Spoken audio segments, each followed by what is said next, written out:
باللہ من الشیطان الرجیم بسم اللہ الرحمن الرحیم وبہ نستعین وہو خیر المعین۔ نہج البلاغہ امام علی علیہ السلام کے اقوال جو ہے وہ ان سے بھرا ہوا ہے، اور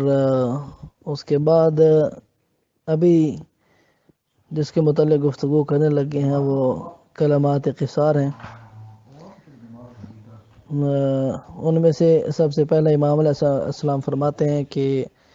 قال علیہ السلام کن فی الفتنۃ کابن اللبون لا ظہر فیرکب ولا زرع فیحلب، جس کا ترجمہ یہ بنتا ہے کہ فتنہ و فساد میں اس طرح رہو جس طرح اونٹ کا وہ بچہ جس نے ابھی اپنی عمر کے 2 سال ختم کیے ہوں، کہ نہ تو اس کی پیٹھ پر سواری کی جا سکتی ہو اور نہ اس کے تھنوں سے دودھ دوہا جا سکتا ہو۔ تو اس میں امام علیہ السلام فرمانا چاہ رہے ہیں کہ وہ وقت کہ جس وقت آپ حق و باطل کو پہچان نہ سک رہے ہوں، حق اور باطل مشتبہ ہو چکا ہو، اس وقت آپ کی کیا کیفیت کا کیا عمل ہونا چاہیے، آپ کا کیا اختیار ہونا چاہیے۔ تو امام علیہ السلام فرماتے ہیں کہ آپ اس وقت ابن لبون یعنی اس دودھ دینے والی اونٹنی کے بچے کی طرح ہو جاؤ کہ جو 2 سال مکمل کر چکا ہوتا ہے اور تیسرے سال کی طرف جا رہا ہوتا ہے، نہ تو اس کی پیٹھ اس قابل ہوتی ہے کہ کوئی اس پر سوار ہو کر اس کو اپنی مرضی سے جس طرف چاہے سے ہانکے، جس طرف چاہے سے لے کر جائے، اور نہ ہی وہ اس قابل ہو چکی ہوتی ہے کہ اس سے دودھ دوہنے کا کوئی استفادہ کر سکے۔ یعنی دونوں صورتوں میں امام علیہ السلام فرمانا چاہ رہے ہیں کہ آپ اس فتنے کے دور میں کہ جس وقت حق و باطل یعنی باطل مشتبہ ہو چکا ہو، باطل کو پہچاننا مشکل ہو چکا ہو، تو اس وقت آپ کی کیا ذمہ داری ہے۔ آپ کی ذمہ داری یہ ہے کہ ایک سائیڈ پہ ہو جائیں، ایک کونے میں ہو جائیں، نہ تو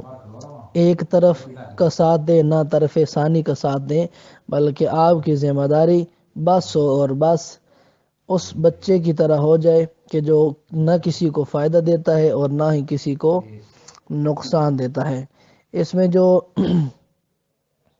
ابن لبون کے متعلق میں نے آپ کو عرض کر دیا، ابن لبون کسے کہتے ہیں؟ ظہرن یہ پیٹھ پوچھتی ہوتی ہے جس کے اوپر سواری کی جاتی ہے، اس کو کہا جاتا ہے یرکبو، یہ فعل مضارع ہے اور اس کا معنی جو ہے وہ سواری کے متعلق ہوتا ہے، یعنی سواری کرنا، اور اسی طرح ولا ذرع فیحلب، اور نہ ہی یعنی وہ اس قابل ہے اور نہ ہی اس کے اندر اس کی اتنی صلاحیت ہے کہ اس کے تھنوں سے دودھ دوہا جا سکے۔ ذرع اور یحلب کے معنی میں استعمال ہوتے ہیں کہ وہ